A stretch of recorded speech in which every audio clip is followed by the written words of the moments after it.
रामचंद्र शौर्य रस स्तंभ में पिछले कुछ एपिसोड से हमने भीमा कोरेगा महार क्रांति 1 जनवरी 1818 28,000 पेशवाई ब्राह्मणों को 500 महारों ने जीता।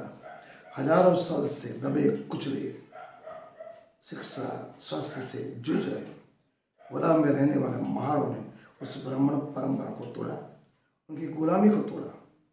इतिहास नहीं समग्र विश्व उसे याद करता है। लेकिन इतना सब कुछ करने के बाद भी इस महार क्रांतिवीरों को जो उनकी वीरता, शौर्यता और बहादुरी के लिए मिलना चाहिए वो नहीं मिला। वो एक दुखद पहलू है। कारण क्या है?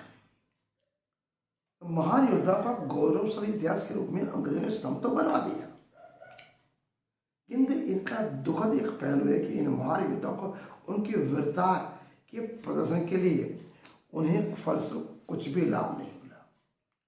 महाराष्ट्र में पेशवाई ब्राह्मण राज करते थे।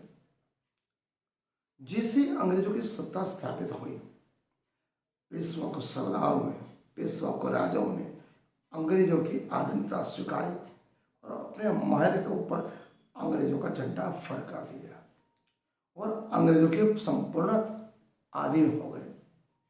इसीलिए 10 मई 1818 को पुणे में शनिवार वाड़ा में जब पेशवा के मुख्यालय पर अंग्रेजों का झंडा फड़काया गया, उस समय का ब्राह्मण बालाजी 15वां ब्राह्मण ने फड़काया। तो जागीरदारी किसे बनी? बालाजी पत्र। यहाँ भी ब्राह्मण चतुर और चालाक और षड्यंत्री निकले। अंग्रेजों से समाधान कर दिया। अंग्रेजों के पांव तले वो चले गए, पांव चूमने लगे, अंग्रेजों का झंडा स्वीकार लिया और अदर स्वीकार लिया। इसलिए कहते हैं चाहे मुगल परंपरा हो या अंग्रेज परंपरा हो या क्षत्रिय परंपरा हो, ब्राह्मण, पुरोहित, पंडित, आर्य और वैदिक में एक बहुत बड़े गुण गिनो या अवगुण गिनो। जैसा देश वैसा वेश, जैसा राजा वैसी प्रजा। चापलूसी करने में, पांव पड़ने में, भीख मांगने में, अपना काम निकालने में, निजी महत्वाकांक्षा, निजी इच्छाओं के लिए गधे को भी बाप बना देते हैं।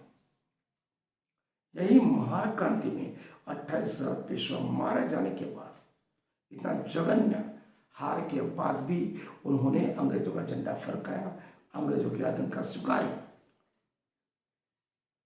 तो अंग्रेज भूल तो नहीं गए, स्तंभ तो बनवाया, लेकिन जैसे आधीनता स्वीकारी, झंडा स्वीकारा, वो पेशवाई जागीरदार बन गए और ऐसा षड्यंत्र रखा कि अंग्रेजों जो मान सम्मान तो देते थे, लेकिन उससे कुछ ज्यादा मिलना चाहिए था, वो महार क्रांतिकारी इतिहास को नहीं मिला। तो विजय स्तंभ पर अंकित महान योद्धाओं का नेतृत्व करने वाले आज 7 महान, 3 महान नाम, जिसमें सूबेदार था, जमादार था, हवादार तोपची, 3 मुख्य रतन नायक, जान नाक, बकनाक। गारिया युद्ध के नाम जाननाक, हरिनाक, भीखनाक, रतननाक, दाखनाक। अब जितने भी सबके पीछे नाक क्यों? What is the meaning of नाक? तो इतिहास में खंगालने के बाद सदियों से जो सुना, जो मंथन किया, चिंतन किया, तो बहुजन निवासियों की एक परंपरा है। तो वो परंपरा, वो संस्कृति नाग संस्कृति की थी।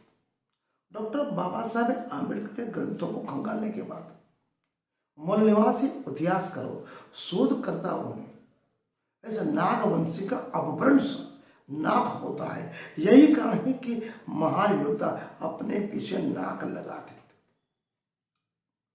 तो नागवंश का इतिहास सच्चा लिखना जरूरी है।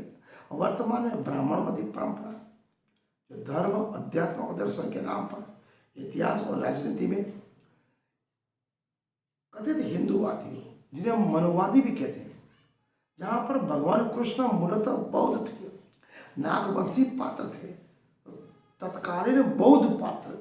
देखो 1500 साल पहले कुरान शरीफ मुस्लिम परंपरा आई, उसके 600 साल पहले ईसाई परंपरा चल गई। 2000 चालू हुए, उसके 500 साल पहले बौद्ध परंपरा थी। कहने का तात्पर्य जो भी ग्रंथ थे ब्राह्मणों के, पुरोहित, पंडितों, आर्यों के, वो सभी बौद्ध परंपरा से, बौद्ध ग्रंथ से, बौद्ध जातक कथा से उठाए गए हैं। उनका खुद का कोई इतिहास नहीं। ये आर्य यूरेशिया से आए हैं। पिछले 1500 साल में सिंधु घाटी हड़प्पा संस्कृति से आए।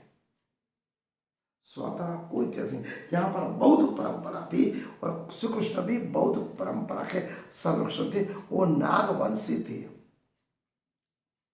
भगवान बुद्ध कुछ थे। बुद्ध को की जो देशना थी, प्रवचन थे, उसे वो गीता में बैठाया गया। उनके उपदेश के आधार पर समय के बना ब्राह्मणिक कलमों ने, अपने ढोंगियों ने अंधविश्वासी परंपरा में ऐसा बदला, यहाँ के मूल निवासी बहुजन और आदिवासी मिलने पड़ गए। देखो, भारत का राष्ट्रीय पक्षी कौन है? मोर। पूर्ण परमात्मा श्री कृष्ण काली चंपड़ी वाले थे, अवैदिक थे, अनार्य थे, गोपाल थे, खुशीपाल थे, रणवीर थे। यहाँ की परंपरा भारतीय संस्कृति, भारतीय परंपरा को मानते। इंद्र, ब्रह्मा, विष्णु के विरोधी थे। तो वो कैसे वैदिक हो गए? वो कैसे आर्य हो गए? क्योंकि वो अनार्य थे। असुर बोला जाता है उनको, वेद में उनको असुर भी कहा गया है। शिशुपाल ने उनको गोपाला कहा है, ग्वाला कहा है। न तो वो द्विज थे, न क्षत्रिय थे। तो कृष्ण भी नागवंशी पात्र थे और कृष्ण अपने सिर पे मोर पंख लगाते। जो चंद्रगुप्त से लेकर जितने भी मौर्य परंपरा है उसमें सभी राजा अपने मुकुट पे मोर लगाते थे। मतलब सभी नागवंश से, सभी बौद्ध पात्र थे। आज का अध्याय हम यहाँ पूर्ण करते हैं।